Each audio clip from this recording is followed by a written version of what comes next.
Hello everyone, स्वागत है आप सभी का डिज़ाइन ऑफ स्टील स्ट्रक्चर के इस नेक्स्ट लेक्चर में।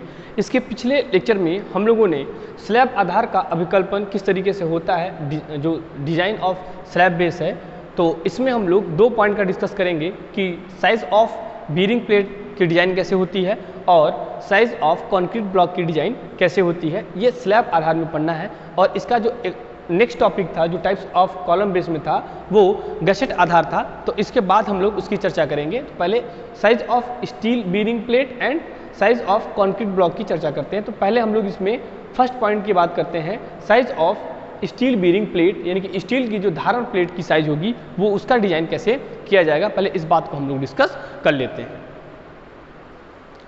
यहाँ से समझते हैं कि design of steel bearing plate जो है उसकी डिजाइन कैसे की जाती है।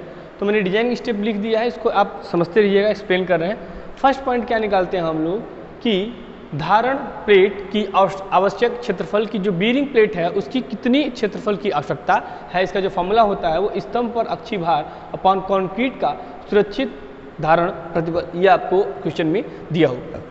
नेक्स्ट पॉइंट, सेकेंड स्टेप है कि धारण प्लेट का जो साइज़ है, जो साइज़ की बात करते हैं, अभी इस डायग्राम को एक्सप्लेन करेंगे तो आपको मेरी बात क्लियर हो जाएगी।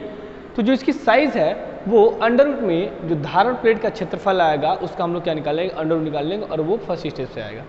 नेक्स्ट थर्ड पॉइंट है कि वास्तविक धारण प्लेट का साइज क्या होता है। तो जो हम इसका जो वास्तविक साइज लेंगे वो जो साइज आएगा उसका हम राउंड ऑफ लेते हैं। राउंड ऑफ फॉर एग्जांपल यहाँ की बात करते हैं, अगर 780.4 है तो इसको हम लोग 785 mm ले लेंगे।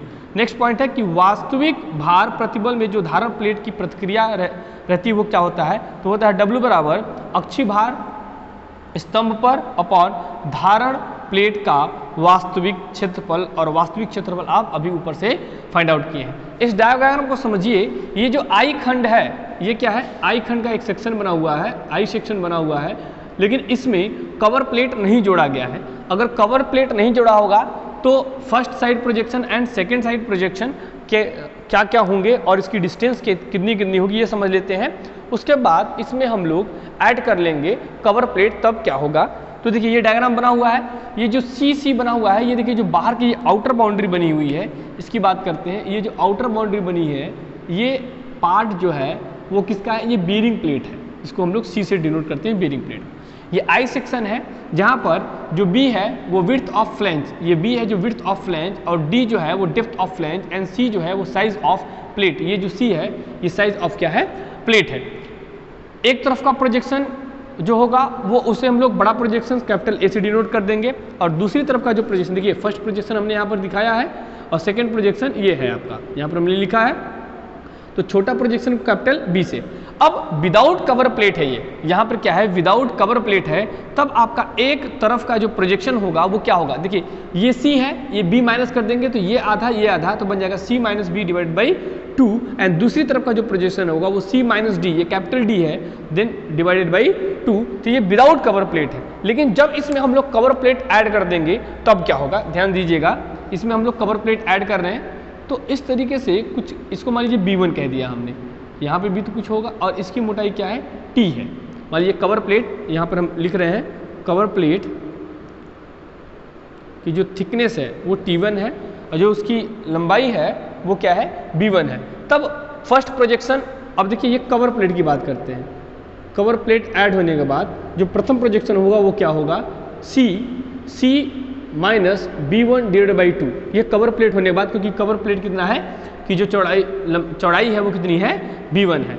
और द्वितीय प्रोजेक्शन की बात करते हैं तो यहाँ से क्या हो जाएगा, C माइनस, यहाँ पर एक पॉइंट ध्यान दीजिएगा कि ये तो D है, ये D है, प्लस इसकी थिकनेस और इसकी thickness plus 2T divided by 2, तो ये होगा कवर प्लेट के बाद प्रथम तरफ का प्रोजेक्शन और द्वितीय तरफ का प्रोजेक्शन, ये डिस्टेंस बचेंगे, ठीक है। और कवर प्लेट की अगर साइज की बात करते हैं कि साइज ऑफ कवर प्लेट, यहाँ से लिख लीजिएगा कि साइज ऑफ कवर प्लेट जो होगा वो क्या होगा, B1 इंटू टी, क्या होगा, B1 इंटू टी। तो इस तरीके से ये आपका first projection, second projection with cover plate and without cover plate, आप लोग इसको हम लोग देख चुके हैं। आई होप ये सारी चीज़ें आपको समझ में आई होंगी कि किस तरीके से प्रोसेस चल रहा है।